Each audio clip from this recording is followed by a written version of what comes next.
A lot more that I want to talk about on this. For that, I'm joined now by Jonathan Adler, contributor at the Washington Post and professor at Case Western University, and Evan McMorris-Santoro of BuzzFeed, political strategist Basil Smikle Jr., and MSNBC's Joy Reid are all back with us. All right, I want to read a quote from Sarah Palin's Breitbart op-ed on Tuesday on why she thinks he must be impeached. The president must be impeached, she says. Without borders, there is no nation. Obama knows this. Opening our borders to a flood of illegal immigrants is deliberate. Joy. I'm sorry, not Joy. Jonathan, I'm really sorry. My question is, does failing to secure the border count as an impeachable offense? And what are the actual impeachable offenses the president can be accused of, if any? Well, yeah, first of all, I don't think impeachment makes sense. It's a very extreme option. But it's generally been accepted that a president's decision to refuse to enforce the law due to policy objections or philosophical objections are potential grounds for impeachment. Professor Tribe wrote a very important article in 1999 outlining what the standards for impeachment would be, and he said that a president's refusal to enforce the law due to philosophical objections as opposed to constitutional objections to that law would in fact be a very serious breach and be the sort of thing that would justify impeachment. Now, again, I don't think the things the president has done justify impeachment. I don't think that's something that the House should consider doing.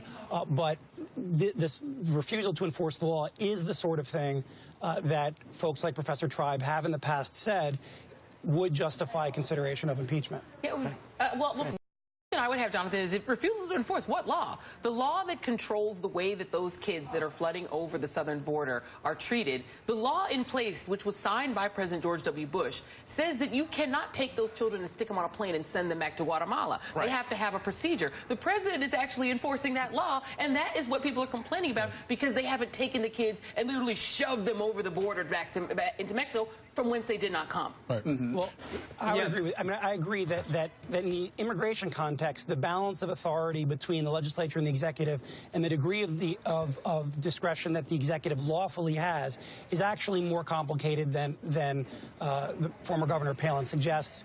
I think other examples of things the administration have done are better examples of refusing to enforce the law. Again, I don't think they rise to the level that would justify impeachment, but I do think there are other examples where the administration has failed to uphold its responsibility to faithfully execute the law. Well, stipulating that everything is more complicated than what the former governor of Alaska suggests it is. Fair point. I would love to know what on earth it is that the grounds, because first of all, the impeachment question is really about the base of the Republican Party that doesn't accept the existence of this person in the White House right now. They just don't think he should be president, period. So they've been hunting and fishing for a way to try to push the House of Representatives toward getting rid of this person they cannot accept.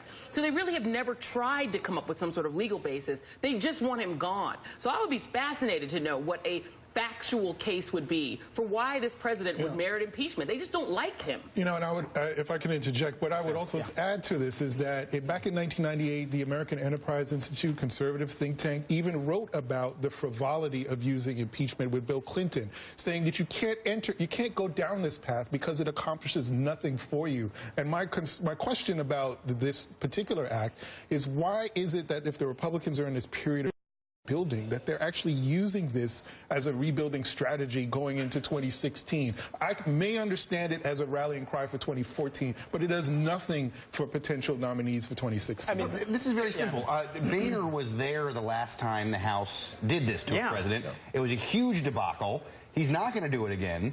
And so instead, but on the other hand, he has to deal with this base that wants what Julian's talking about. So he has this lawsuit idea, which is like, here's half a loaf for everybody. I mean, because the thing is, regardless of what the legal ramifications or what a high crime misdemeanor is, it's a political question. If the House wants to vote to impeach Obama, they can impeach Obama. Right. By a simple majority. They want. Yeah. It's a question of a political calculation. And Boehner saw what happened the last time that they impeached Clinton. It was a huge disaster for the Republican Party, a huge disaster for Newt Gingrich, and he doesn't want to be Newt Gingrich. Yeah, but guess what? He's in a situation now where he's holding the TNT. Yeah. It's like I'm watching Bugs Bunny, and holding the TNT with the fuse is already lit and it's going down. The idea that Speaker Boehner is going to get out of this without more complications is beyond me. As you can tell, I'm very fired up about this lawsuit and the possibility of impeachment. One block is not enough time to talk about it. We'll continue right after